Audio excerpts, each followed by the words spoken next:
paz aos amados e queridos irmãos em Cristo. Graça e paz às nossas amadas e queridas irmãs no Senhor.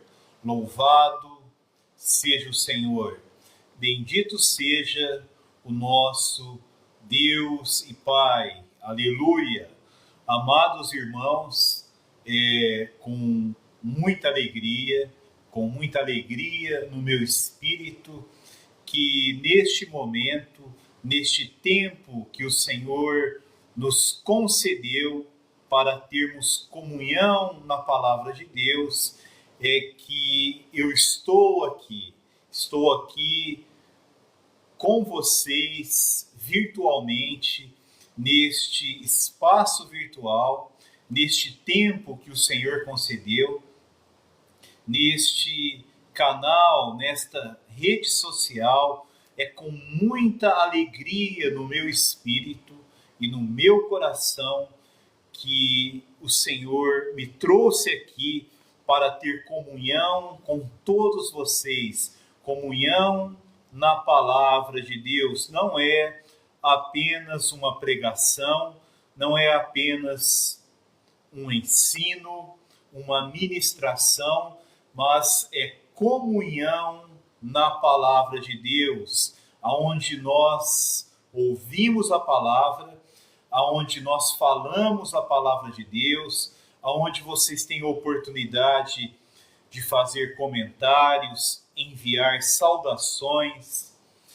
fazer perguntas. Vocês podem reagir a esta palavra, e também no privado vocês podem entrar em contato, tirar as dúvidas, fazendo perguntas.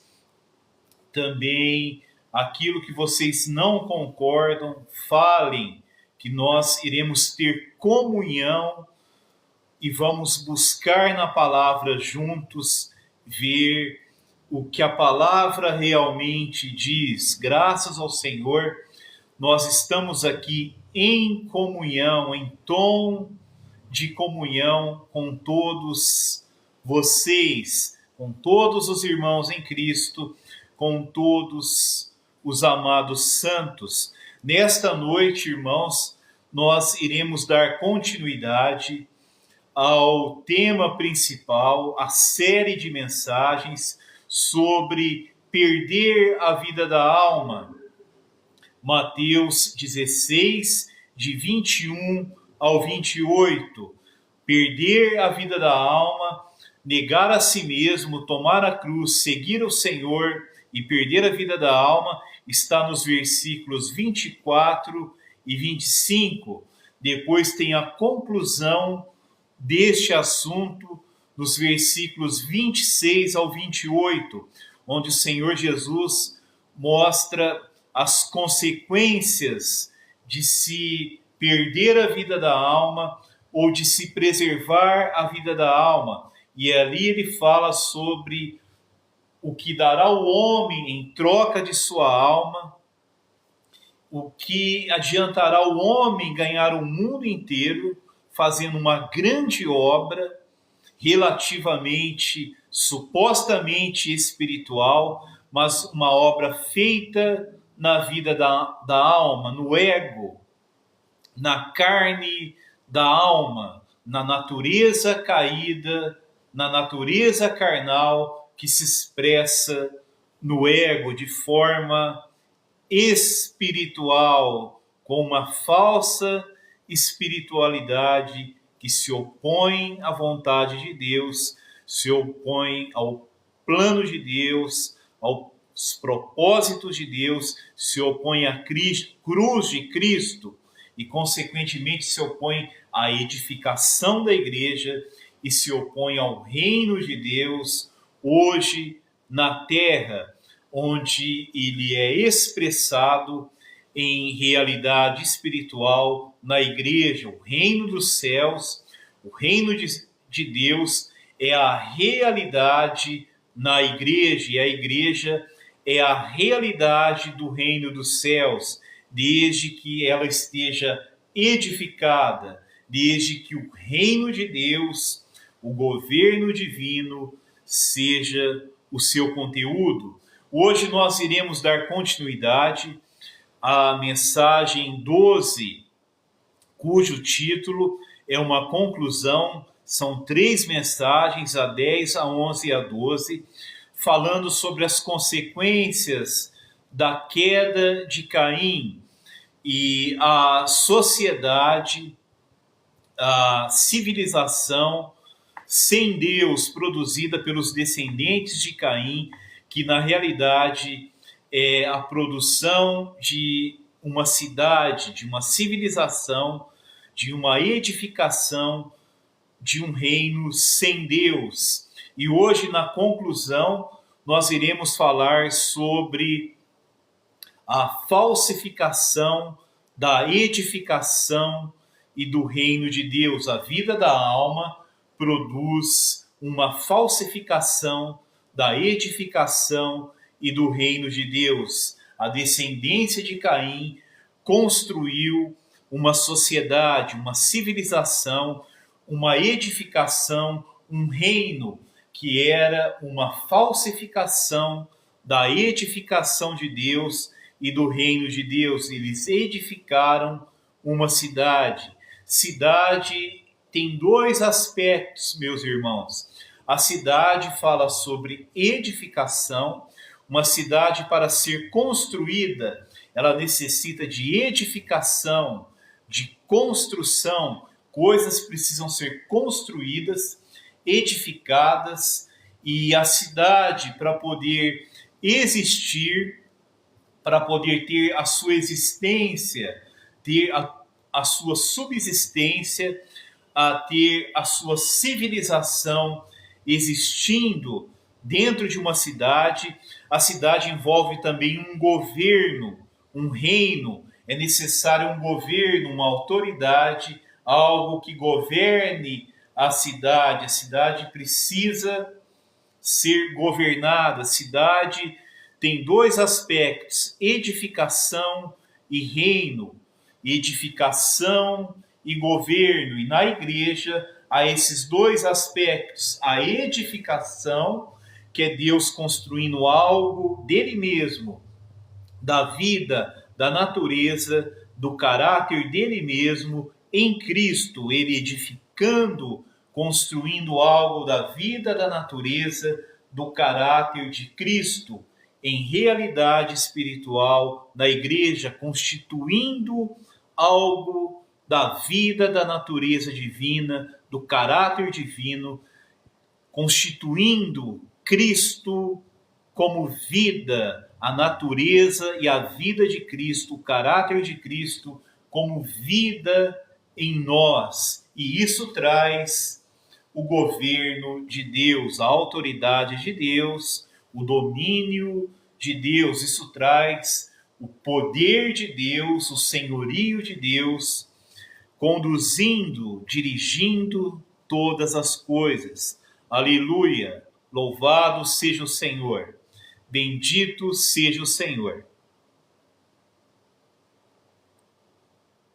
Hoje, pela graça do Senhor, nós conseguiremos entrar nos versículos propostos e fazer uma análise, fazer um estudo sobre eles e também poder falar uma palavra prática, fazer uma aplicação, podermos profetizar para edificação. Aleluia! Louvado seja o Senhor.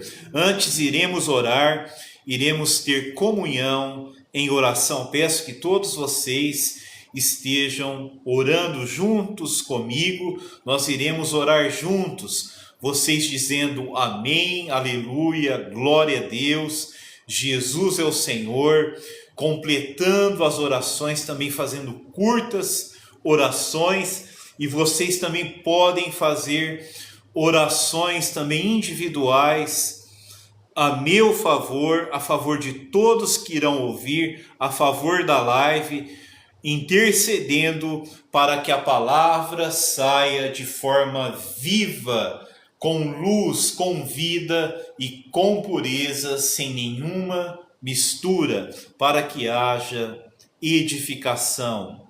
Aleluia! Louvado seja o Senhor.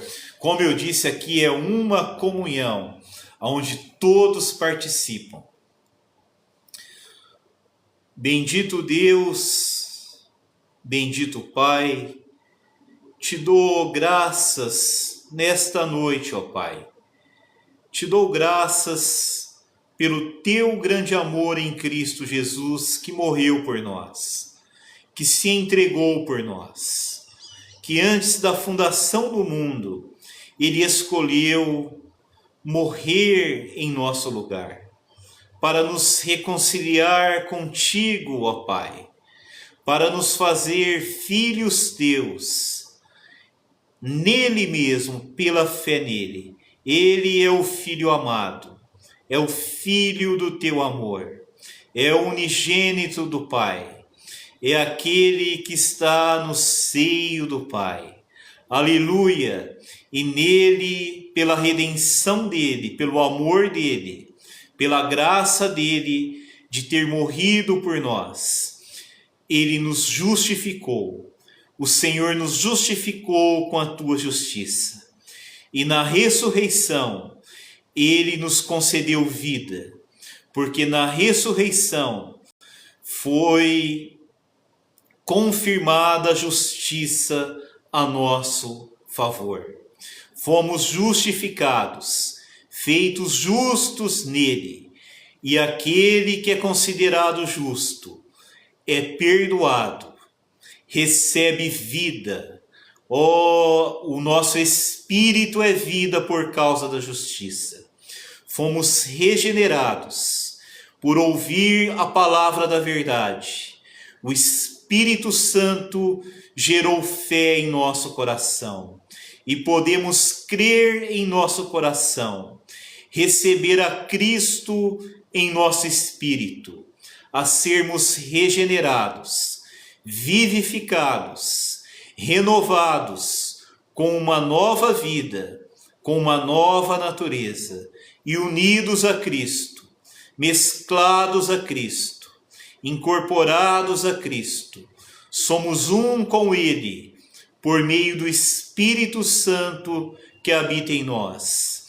Somos a Igreja de Deus em Cristo. Somos o corpo de Cristo, o novo homem, a habitação de Deus. Quantas coisas maravilhosas o Senhor nos concedeu. Te damos graças nesta noite, ó Pai, por todas estas coisas. E te adoramos em nosso espírito, porque tu és espírito, por todas essas coisas espirituais que o Senhor concedeu a nós. Coisas espirituais, eternas, divinas e celestiais, que têm o valor da eternidade.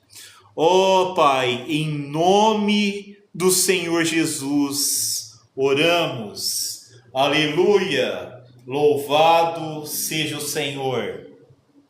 Bendito seja o Senhor. Amados irmãos, sob a cobertura do sangue precioso de Cristo, o sangue de Jesus, o Filho de Deus, que nos purifica de todo pecado, e pela unção do Espírito Santo, queremos falar a palavra de Deus para todos vocês nesta noite. Aleluia!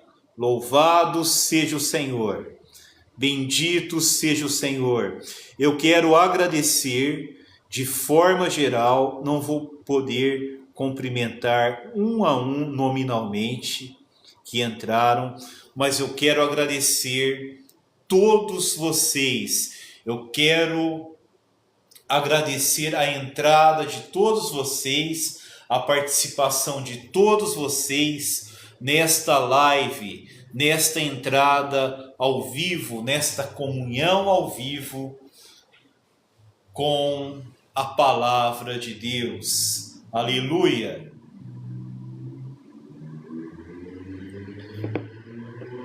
A edificação de Deus fala sobre o plano de Deus em Cristo, o propósito de Deus em Cristo, por meio do Espírito, o plano do Deus triuno, da Trindade divina, desde a eternidade, de ter uma habitação para si mesmo. Na realidade, Deus, ele tem eternamente a realidade de habitação nele mesmo, porque o Deus triuno é o verdadeiro templo, é a verdadeira morada, porque existe a realidade da coinerência deles habitarem um no outro, de estarem um no outro, de existirem um no outro. Existe a realidade, também é chamada de interhabitação.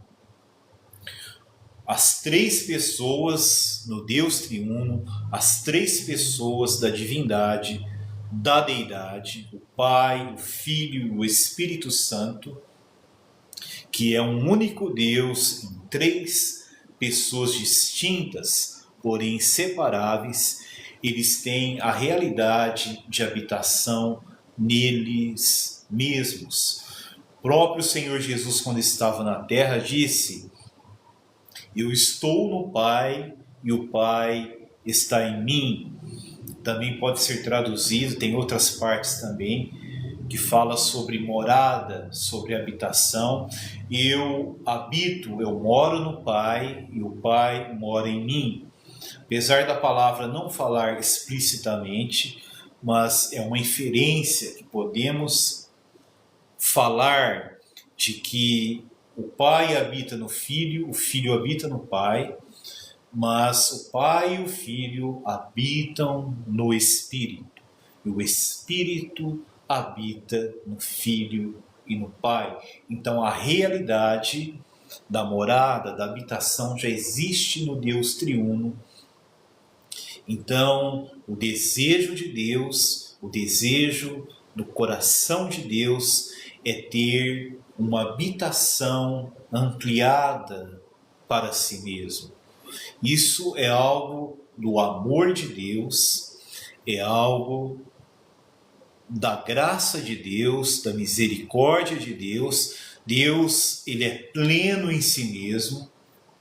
Deus é plenamente feliz em si mesmo. Deus não precisaria criar o universo, ele não precisaria criar o homem, não precisaria nem mesmo criar os céus, porque todas as realidades, todos os exercícios que nós temos hoje em relação a Deus, sejam quais forem que você imaginar dentro da palavra de Deus, existe na realidade eterna do Deus triuno, na relação eterna do Deus triuno. Embora Deus seja um eternamente, esse único Deus é o Pai, é o Filho, é o Espírito Santo, é o grande eu sou.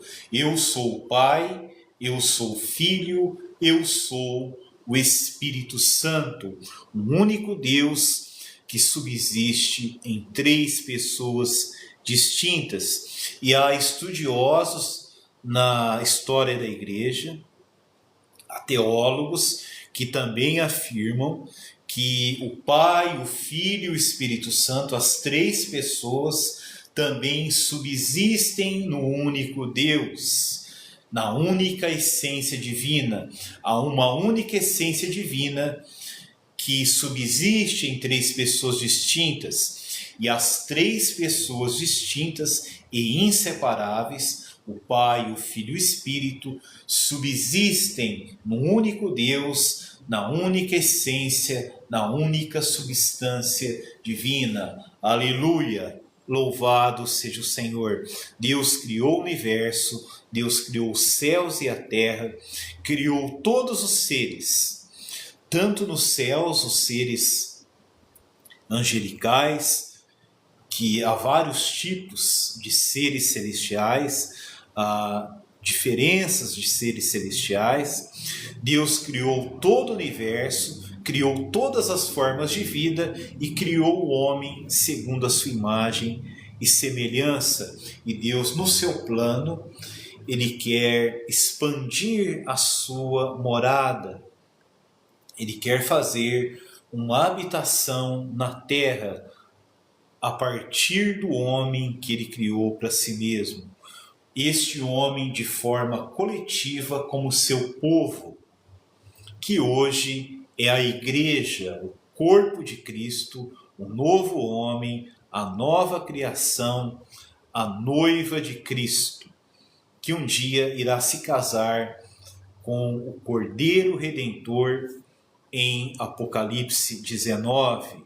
Aleluia! Louvado seja o Senhor. Isso já é algo relacional.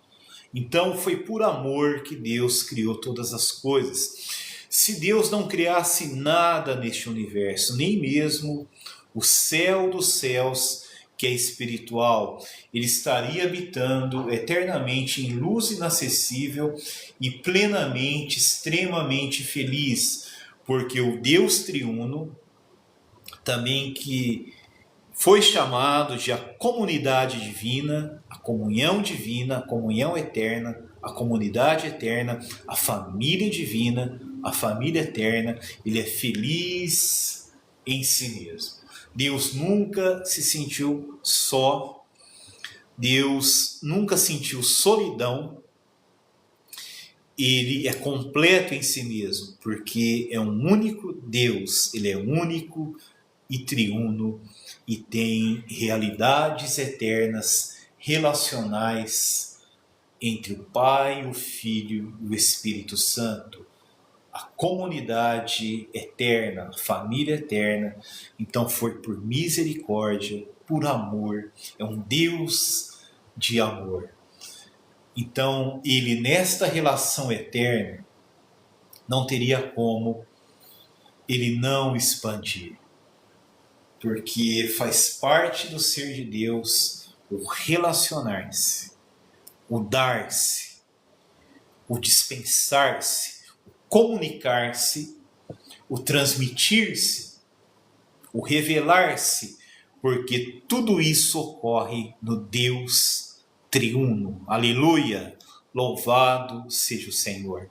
Isso são coisas maravilhosas, são coisas divinas, coisas eternas, espirituais, são realidades eternas. O que eu estou falando aqui são coisas que homens do passado falaram, coisas que foram faladas no decorrer da história da igreja por homens de Deus, por teólogos que eram servos de Deus, por estudiosos que eram servos de Deus. Eu não estou falando algo novo.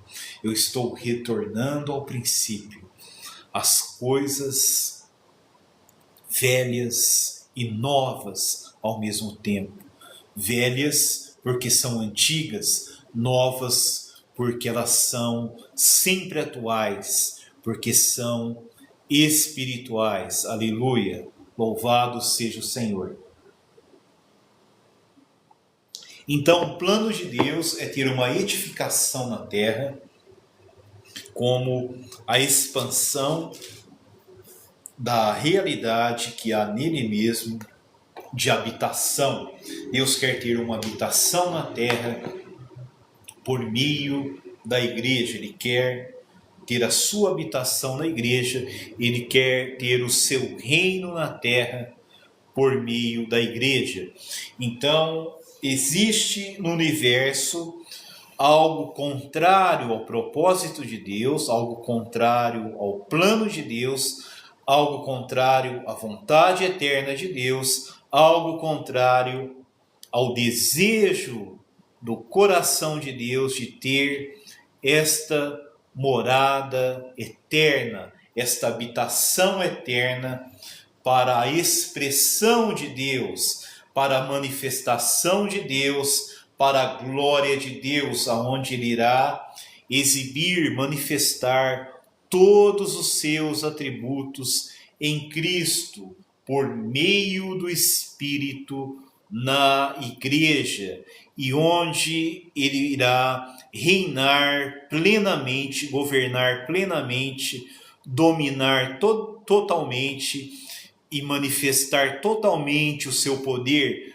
Mas, como nós falamos ontem, todas estas coisas do governo de Deus é numa esfera de amor, de vida e de luz. Não é um poder autoritativo, não é um poder autoritário, não é um governo autoritário, mas é o poder da vida e da natureza divina, é o poder do amor de Deus, é a luz de Deus. A luz diz respeito à verdade revelada.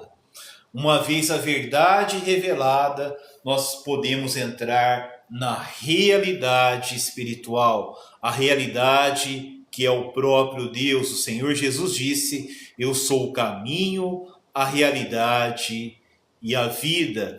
João, na sua primeira epístola, disse: o Espírito é a realidade. Aleluia! O Deus triuno é a realidade do universo. Louvado seja o Senhor, bendito seja o Senhor.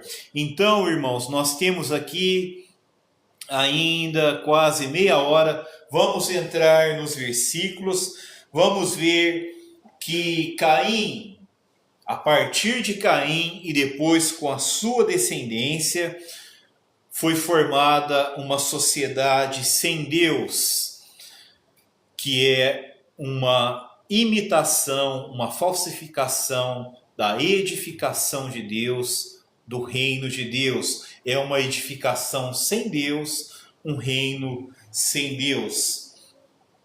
Gênesis 4, de 17 a 26. Nós queremos concluir hoje este assunto e o Senhor nos dará tempo hábil para concluir, porque Deus está além do tempo e do espaço e muito além das nossas limitações para falar, para ouvir, para entender.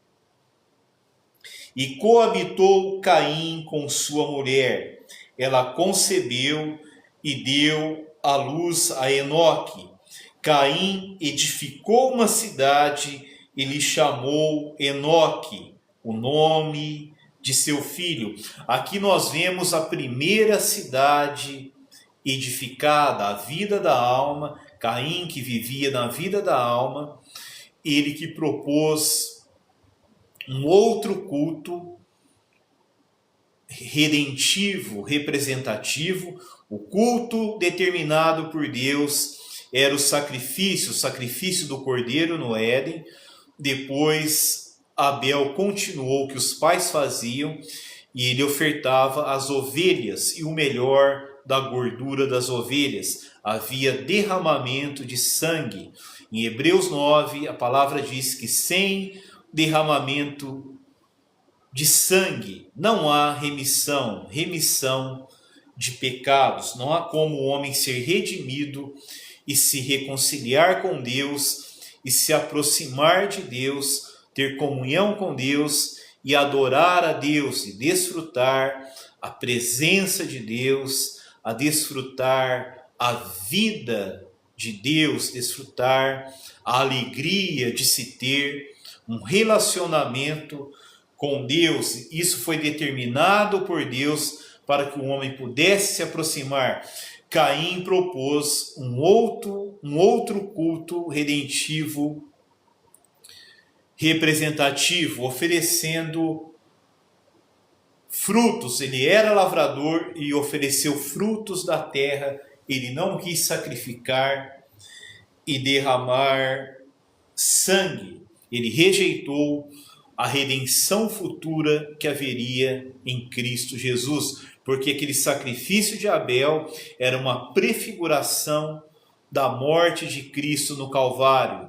era uma prefiguração, representava algo maior, representava um sacrifício maior, um sacrifício real e verdadeiro. Aquilo era uma figura, era uma representação, era uma fé futura naquilo que aconteceria, uma fé antecipada naquilo que ocorreria. Eles tinham consciência que o descendente da mulher, a semente da mulher, o seu descendente, viria para redimir a humanidade, para esmagar a cabeça da serpente, destruir a autoridade de Satanás sobre o homem caído. Então Caim aqui edificou a primeira cidade. O propósito de Deus era ter uma edificação, é ter a sua habitação na terra, a sua habitação no homem e com o homem. E Caim aqui edificou uma cidade e lhe chamou Enoque, o nome de seu filho. Ele faz essa edificação, ele edifica essa cidade e ele coloca o nome do filho dele. Ele não coloca o nome de Deus, nem poderia pôr, porque ele fugia da face de Deus, ele fugia da presença de Deus, ele não tinha comunhão com Deus.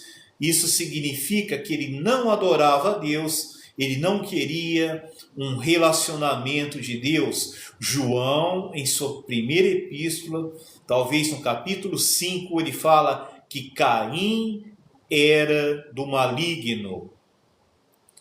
Uma palavra forte, uma palavra direta, uma palavra franca, uma palavra que é a verdade, a realidade. Caim era do maligno. Ele não foi alguém usado pelo maligno, ele não foi somente alguém que o maligno influenciou por um momento. Pedro foi influenciado por Satanás. Uma vez o Senhor o repreendeu, o Senhor repreendeu ele uma segunda vez, quando ele disse que daria a própria vida por causa do Senhor. Ele foi influenciado por Satanás na vida da alma. Depois ele caiu negando Cristo 3 vezes e ainda proferindo palavras, ele anatematizando, proferindo palavras de maldição. Não sabemos se foi direto contra o próprio Senhor ou se foi pela situação em geral que envolvia tudo aquilo. Mas ele caiu e se arrependeu. Ele foi influenciado por Satanás na sua vida da alma. Mas nós vemos aqui Caim. João fala que ele era do maligno, ele pertencia ao maligno. Então, tudo que ele fazia procedia do maligno. Não era mais uma influência, mas era um agente ativo do maligno. E isso começou quando ele matou Abel, seu irmão. Porque Deus propôs o arrependimento e ainda propôs que ele fizesse o sacrifício, mas ele decidiu, ele desprezou a advertência de Deus, o chamado para o arrependimento, e desprezou a oferta pelo pecado que estava à porta. Então ele virou as costas para Deus e ali nasceu o ódio contra Abel para matar Abel. Ali ele se entregou ao maligno, o maligno dominou Caim. Por isso João fala que ele era do maligno, ele odiou Abel e matou Abel. Ele cometeu o primeiro homicídio da humanidade. E a cidade edificada, essa habitação edificada, é uma imitação do que Deus queria fazer na terra. Satanás, como ele conhece muitas coisas do plano de Deus, ele gosta de se antecipar e fazer falsificações, imitações das coisas de Deus, falsificações distorcidas, falsificações que na realidade são ruínas, são coisas que causam destruição para o homem, para a humanidade, destruição em toda a esfera envolvida, em todo o âmbito onde existe a imitação de Satanás, haverá ruína, haverá destruição. Então essa cidade, essa civilização, essa imitação que Caim começou a produzir e foi desenvolvida de forma muito maior, depois essa cidade, essa civilização se desenvolveu, se tornou ali um reino, uma cultura sem Deus, que rejeitou a Deus plenamente. Eles edificaram, na realidade, uma ruína. Eles fizeram uma obra de destruição que prejudicaria a humanidade. Então ele coloca o nome do Filho na cidade. Aqui vemos o homem exaltando a si mesmo, exaltando aquilo que ele produziu, o filho que ele gerou, ele colocou como nome da cidade, ele exaltando a si mesmo, exaltando algo que ele gerou, que ele produziu. O homem aqui não. E nós vemos no decorrer da Bíblia que os homens de Deus, quando faziam algo, quando edificavam algo, até mesmo o altar, havia um nome relacionado com Deus, o nome de Deus estava ali, e ali havia sempre um nome em agradecimento a Deus, em honra a Deus. Deus quem nos concedeu, assim como Eva, adquirir um varão com a ajuda do Senhor. O nome de Deus nunca é omitido, nunca deve ser omitido nas coisas que Ele nos concede. Mas como tudo isso era do maligno, também não havia possibilidade de Caim usar o nome de Deus. Deus também não permitiria. A Enoque nasceu-lhe Irade, Irade gerou a Meujael, Meujael a Metusael, e Metusael a Lameque. Lameque tomou para si 2 esposas, o nome de uma era Ada, a outra se chamava Zilá. Nós vemos aqui mais uma falsificação, mais uma imitação do propósito de Deus. O casamento foi instituído por Deus, o casamento é monogâmico, ele é o casamento entre um homem e uma mulher, e há um só parceiro, é um cônjuge, são 2 cônjuges, há somente 2 parceiros envolvidos, o homem e a mulher, o marido e a esposa. Este é o casamento. Mas aqui ele tomou para si 2 esposas, adulterando o que Deus fez. E no eterno propósito de Deus, Deus tem um plano de formar uma noiva para Cristo, seu Filho, que é a igreja, a noiva do Cordeiro.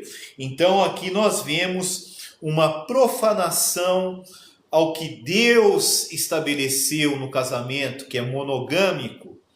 E também aqui nós vemos uma afronta ao propósito de Deus, que Deus preparou uma noiva, Ele planejou uma noiva, e uma noiva está sendo edificada, adornada pelo Espírito Santo para ser a noiva de Cristo, a esposa de Cristo por toda a eternidade. Mas aqui vemos um homem assumindo 2 mulheres. Então aqui nós vemos Satanás afrontando o propósito de Deus, blasfemando contra o propósito de Deus, que é ter uma única noiva para Cristo. Cristo ele tem uma única igreja, por isso que as divisões no único corpo, as divisões na única igreja são condenadas na palavra de Deus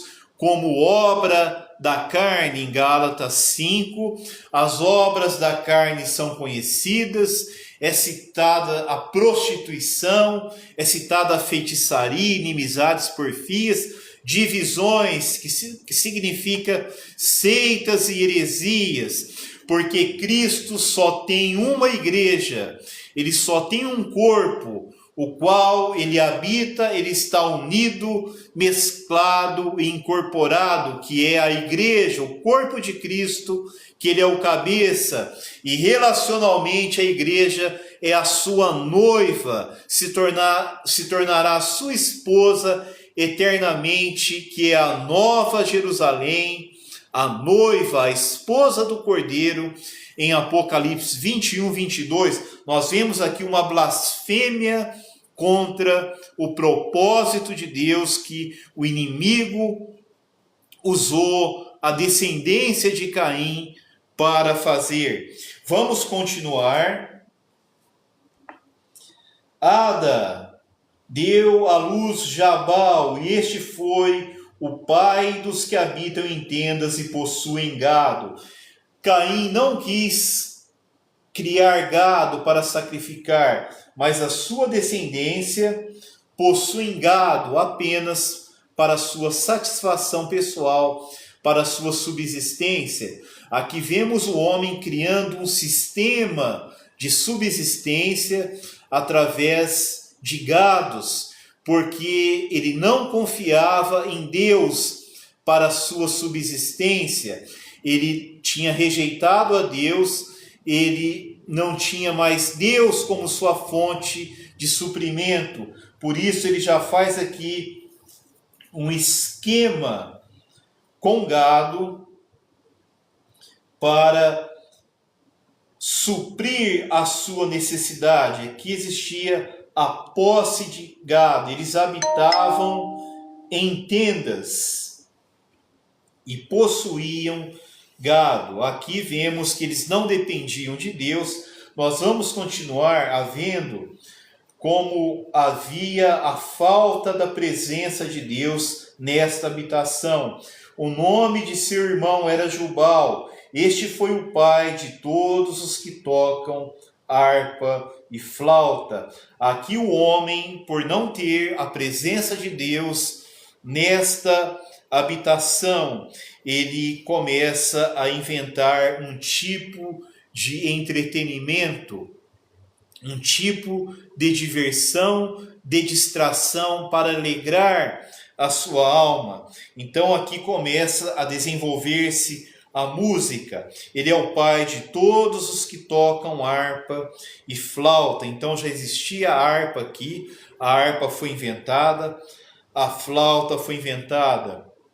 A palavra nos mostra que os instrumentos musicais existem no mundo espiritual, eles foram criados por Deus, existe louvor e adoração a Deus por meio dos instrumentos musicais no céu, nos lugares celestiais, no mundo espiritual, nos lugares celestiais.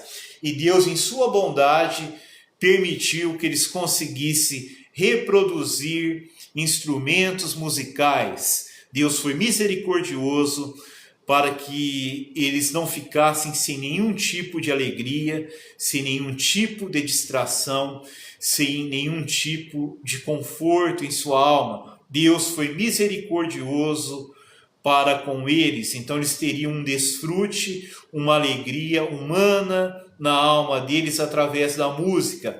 Mas isso daqui é uma oportunidade que Deus estava dando para eles, para que eles sentissem alegria, desfrutassem de alegria, tivessem um tipo de gozo e pudessem, de certa forma, lembrar-se de Deus, lembrar que eles poderiam ter alegria, ter gozo, ter satisfação, ser preenchidos com Deus, com a presença de Deus, com as coisas de Deus.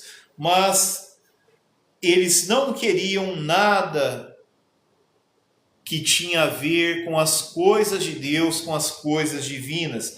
Mas Deus foi misericordioso com eles, permitindo eles reproduzirem algo que já existia no céu. O nome de seu irmão era Jubal, né? O que inventou aqui os instrumentos musicais, mas instrumentos musicais existem no céu. Deus quem inventou e criou primeiramente. Eles apenas reproduziram de uma forma terrena e limitada. Zilá, por sua vez, deu à luz a Tubal-Caim, artífice de todo instrumento cortante, de bronze e de ferro. A irmã de Tubal-Caim foi Naamã.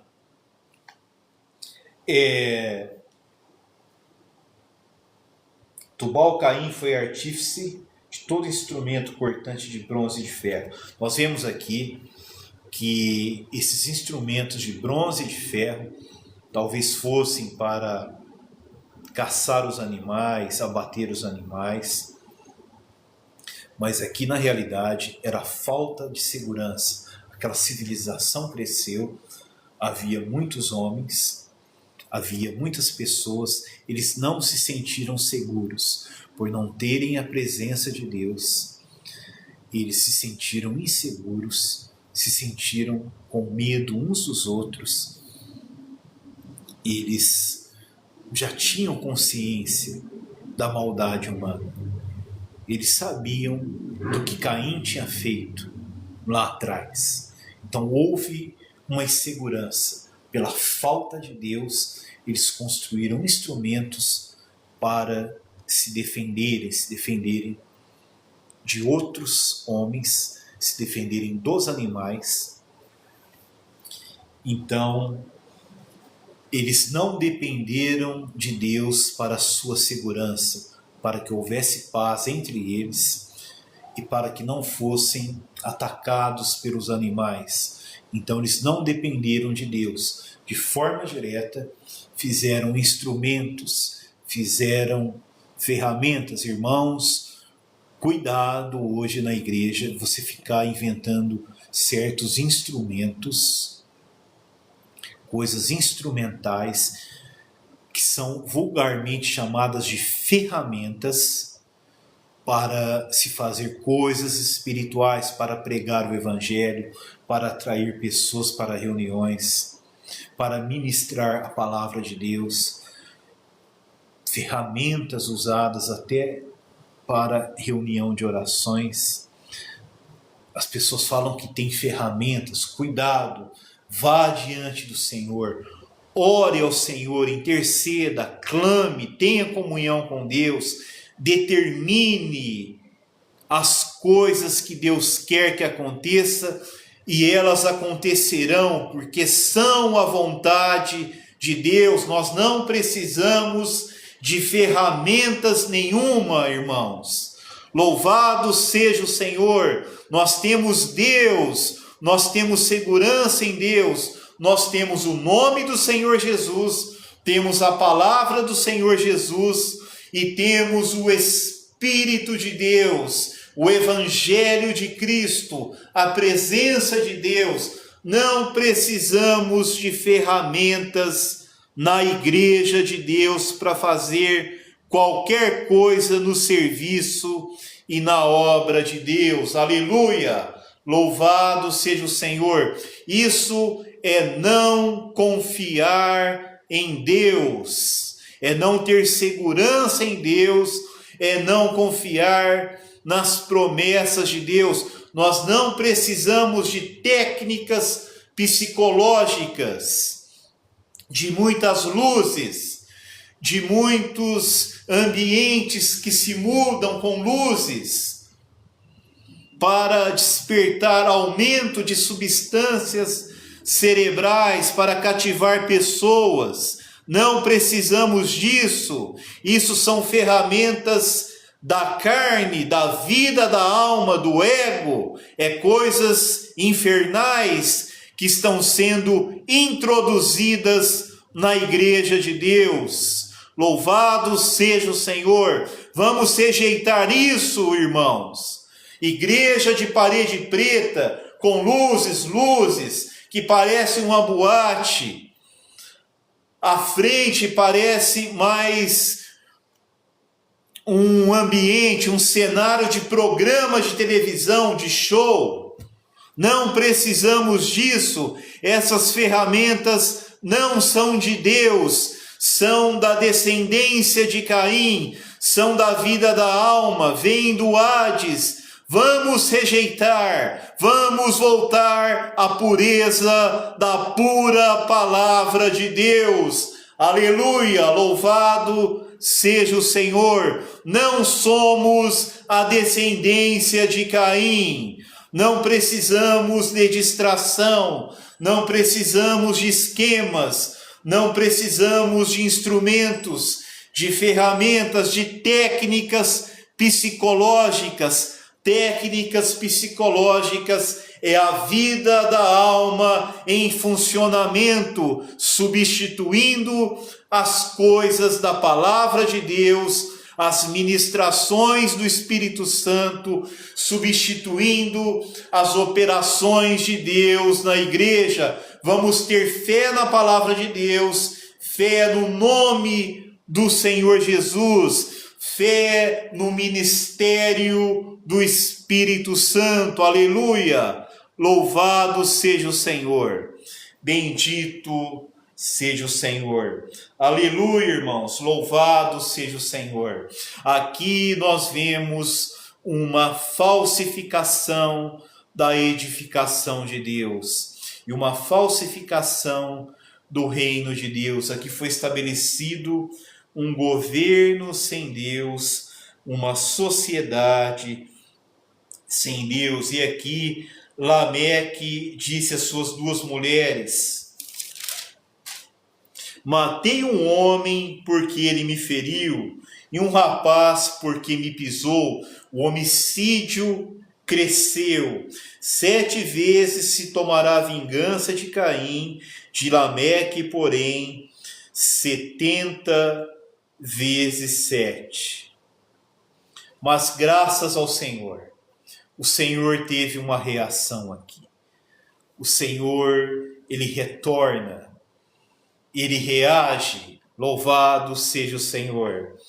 Tornou Adão a coabitar com sua mulher, e a ela deu à luz um filho, a quem pôs o nome de Sete, porque disse ela: Deus me concedeu outro descendente em lugar de Abel, que Caim matou. Aleluia! Deus aqui, ele vem restaurar, ele se volta ao princípio, agora tem um substituto para Abel, para continuar o sacerdócio de Deus na terra. A Sete nasceu-lhe também um filho, o qual pôs o nome de Enos. Daí se começou a invocar o nome do Senhor. Ó Senhor Jesus, aleluia! O nome Enos significa aquele que é frágil, aquele que é fraco, aquele que é mortal.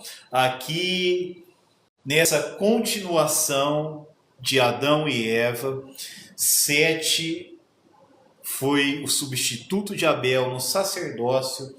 Nasceu-lhe um filho, ele pôs o nome de Enos. Eles reconheceram que eram fracos, frágeis e mortais, ao contrário da descendência de Caim. Aqui o homem, ele viu: eu sou fraco, eu preciso da presença de Deus para me fortalecer. Eu sou frágil, eu preciso de Deus para ser a minha força, para me fazer forte. Eu sou mortal, eu preciso da presença de Deus para poder sobreviver. Eu preciso de Deus para ser a minha vida, para me vivificar, para me renovar. E o que eles fizeram? Daí se começou a invocar o nome do Senhor. Aqui se começou a prática de chamar a Deus, de clamar a Deus, de chamar a presença de Deus, de clamar pela presença de Deus. No restante da Bíblia, no próprio Velho Testamento, veremos que o invocar ele vai se desenvolvendo. Há várias formas de se invocar o Senhor. Há vários motivos para se invocar o Senhor. Aqui se começou a invocar o nome do Senhor.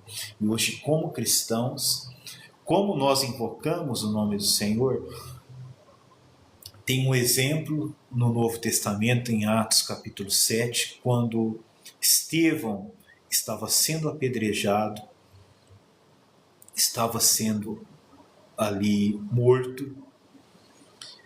A palavra diz que Estevão invocava e dizia, ele invocava e orava, ele dizia, Senhor Jesus, ele invocava e dizia, invocava e orava, Senhor Jesus, recebe o meu espírito. Ele pediu para o Senhor receber o espírito dele. E hoje nós invocamos o nome do Senhor. Senhor Jesus. Ó Senhor Jesus, nós invocamos o nome do Senhor. E nós também, invocar é algo de chamar, mas também tem o proclamar o senhorio de Cristo.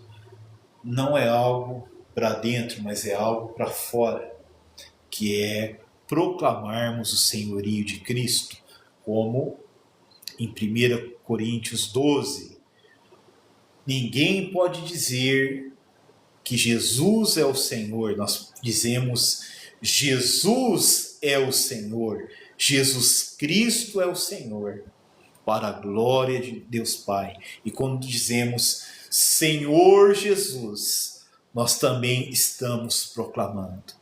E invocamos quando dizemos ó Senhor Jesus. Invoque, irmãos, aprendam a invocar, não de uma forma compulsiva, mas de uma forma real. O Espírito mostrando fome por isso, sentindo fome no Espírito, sentindo necessidade, nas angústias, nas dificuldades. Comece dessa forma. Quando você sentir fraqueza, quando você sentir que você está frágil, quando você sentir que está sem vida, que você não tem condições de vencer as coisas na vida, que você é mortal, se volte ao Senhor e diga, ó Senhor Jesus, aleluia, louvado seja o Senhor. Eu vou encerrar a live por aqui. Nós vamos continuar com esta série sobre perder a vida da alma. Quando invocamos o nome do Senhor, reconhecendo que somos fracos, frágeis e mortais, nós perdemos a vida da alma. Aleluia! Louvado seja o Senhor.